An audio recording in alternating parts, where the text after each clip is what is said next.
India அணு ஆயுத சோதனை செய்து அப்படின்னு தெரிஞ்சப்ப கூட பயப்படாத சைனா இந்த ஒரு பெயரை கேட்டதும் பயந்தான். அது என்ன, அதுக்கு காரணம் என்ன அப்படின்னு தெரிஞ்சுக்க இந்த வீடியோவை முழுசா பாருங்க.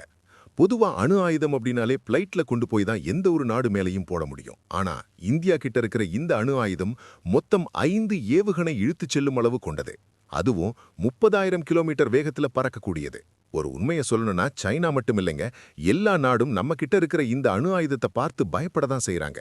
இவ்வளவு ஏன், அணு ஆயுதம் வச்சிருக்க பெரிய பெரிய நாடுகள் கூட நம்ம மேல ஒரு கண்ணா, நம்ம மேல ஒரு பயத்தோட தான் இருக்காங்க.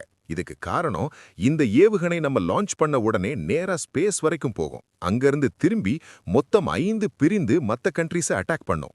இன்னும் எதிரி நாட்டை கன்ஃபியூஸ் பண்றதுக்காக சில டம்மி அணு ஆயுதமும் இதுல இருக்கு. அது போய் விழற இடம் வலிக்காது, ஆனா உண்மையான மிசைல் விழற இடம் கண்டிப்பா இந்த உலக வரைபடத்திலிருந்தே நீக்கப்படும். அவ்வளவு பவர்ஃபுல் வெப்பன் தான் நம்ம கிட்ட இருக்கிற அக்னி 5. இன்னொரு முக்கியமான உண்மையை சொல்லவா, இதை கண்டுபிடிச்சது வேற யாரும் இல்ல, நம்ம ஏபிஜே அப்துல் கலாம்.